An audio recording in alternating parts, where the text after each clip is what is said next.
Di Indonesia, tidak sedikit orang-orang cerdas yang menjadi pejabat tinggi dan memimpin birokrasi dari level terendah sampai level tertinggi.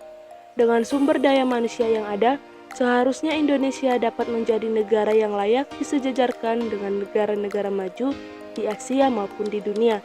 Jika kita melihat media yang ada, baik elektronik maupun cetak, kita akan berhenti sejenak lalu memikirkannya. Mengapa tidak? Berita yang selalu muncul selalu tentang peningkatan kasus kriminalitas, kolusi, nepotisme, dan korupsi yang dilakukan yang tidak bukan adalah para birokrat yang sebenarnya merupakan orang-orang yang sangat cerdas. Lain dengan orang normal dan jujur yang sangat sulit untuk didapatkan di Indonesia, mengapa tidak? Pejabat yang jujur di Indonesia akan menjadi orang termiskin dikarenakan dia akan selalu berpikir dua kali jika ingin melakukan korupsi dan selalu mempertimbangkan baik dari sosial, kepercayaan, dan agama. Kejujuran tidak hanya diterapkan di kehidupan sekitar saja, melainkan di kalangan masyarakat.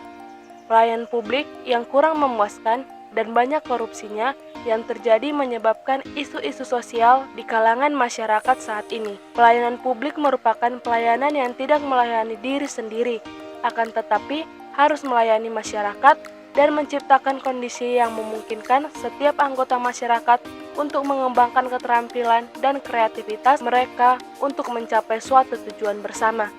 Maka, birokrasi publik seharusnya berkomitmen dan bertanggung jawab untuk menyediakan pelayanan publik yang dapat diartikan sebagai pemberian pelayanan terhadap kebutuhan orang atau masyarakat yang berkepentingan terhadap organisasi sesuai dengan peraturan dan tata cara dasar yang telah ditetapkan sebelumnya. Akan tetapi, penyelenggaraan pelayanan publik yang dilaksanakan oleh aparatur pemerintahan dalam berbagai sendi pelayanan antara lain yang menyangkut pemenuhan hak-hak sipil dan kebutuhan dasar penduduk yang saat ini masih dirasakan belum seperti yang diharapkan oleh masyarakat. Apakah pejabat tinggi di Indonesia dapat mempraktikkan kejujuran secara maksimal dan tidak korupsi? Mengingat saat ini masih banyak sekali godaan dan kesempatan yang datang. Jika terlalu jujur, jangan-jangan sang pejabat akan dikucilkan dan direndahkan, bahkan karirnya dapat dijegal oleh para teman pejabat lainnya. Supaya keyakinan kita dan para pejabat se-Indonesia bertambah mantap, serta terinspirasi untuk dapat berbuat jujur semaksimal mungkin, mari kita belajar dari sejarah bahwa Indonesia pernah memiliki 4 pejabat yang sangat luar biasa yang berani menerapkan idealismenya, yaitu berbuat jujur semaksimal mereka selama menjabat demi bangsa dan negara mereka yang mereka cintai. Siapakah mereka? Sebelum lanjut, jangan lupa like dan subscribe ya. 1. Bung Karno. Inilah sosok presiden yang sangat kelewat jujur. Mengapa tidak? Bung Karno selama menjabat 22 tahun tidak pernah memikirkan kepentingan materi untuk diri sendiri dan untuk keluarganya.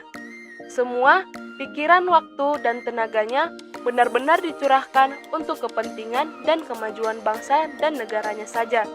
Bahkan, hingga di hari terakhir meninggalkan istana presiden di bulan Agustus 1967, sang proklamator tersebut tidak memiliki rumah sendiri, sehingga teman-teman Bung Karno berinisiatif menyediakan 6 unit rumah sebagai tempat tinggal Bung Karno bersama putra dan putri dan istrinya. Namun, mendengar hal tersebut, Bung Karno marah dan menolak inisiatif pemberian temannya tersebut. Bung Karno hanya menginginkan anak-anaknya pindah ke rumah istrinya, yaitu Ibu Fatmawati. 2. Jenderal Polisi Hugeng.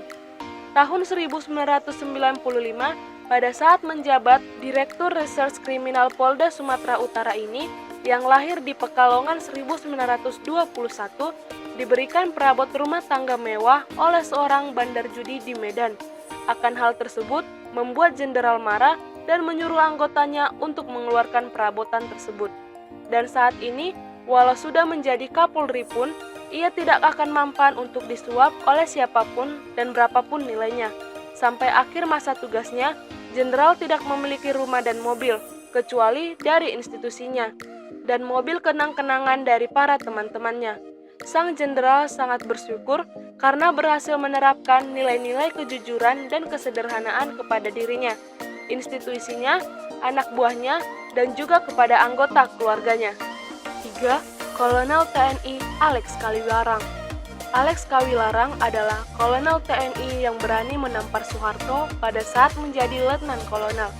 Kolonel TNI Alex ini lahir di Jakarta pada tahun 1920 yang merupakan angkatan 45 dan mantan anggota KNIL atau Koninklijke Nederlands Indische Leger yang terkenal tegas dan sangat jujur. Pada tahun 1946 saat beroperasi melawan perampok, kolonel ini menemukan guci berisi emas berlian senilai 6 miliar rupiah dengan dibandingkan pada saat gaji kolonel tersebut yaitu hanya 50 rupiah saja. Akan tetapi, dia menyerahkan sepenuhnya ke Menteri Dalam Negeri untuk membantu perekonomian Indonesia yang kala itu sangat sulit pasca kemerdekaan. Mantan Pangdam Bukit Barisan, Pangdam Wirabuna, dan Pangdam Siliwangi ini pada tahun 1951 ikut dalam merintis cikal bakal berdirinya Kopassus. 4. Sutami, Menteri Pekerjaan Umum dan Tenaga Listrik di era Presiden Soekarno dan Presiden Soeharto. Sutami dinobatkan sebagai menteri termiskin dalam sejarah Indonesia. Selama menjabat 14 tahun sebagai menteri, PLN pernah mencabut listrik dari rumahnya karena Sutami telat membayar listrik. Rumahnya yang berada di Jalan Imam Bonjol, Jakarta Pusat pun dibeli dengan cara mencicil dan baru lunas setelah dia pensiun. Rumah tersebut jauh dari kata mewah, bahkan atapnya pun bocor saat hujan. Sebelum akhir hayatnya, ia jatuh sakit dan kekurangan gizi. Kondisi mengenaskan itu terjadi dikarenakan Sutami tidak punya uang untuk membayar rumah sakit. Dan pada tahun 1980, ia meninggal karena sakit liver yang dideritanya. Namanya masih dikenang dan dijadikan sebagai nama jalan yang salah satunya berada di daerah Surakarta, tepatnya di kampus utama Universitas 11 Maret. Semoga pejabat-pejabat saat ini dapat menerapkan 4 tokoh utama yang tidak korupsi dan dapat membanggakan nama Indonesia. Sekian video kali ini, sampai bertemu di video selanjutnya. Bye-bye!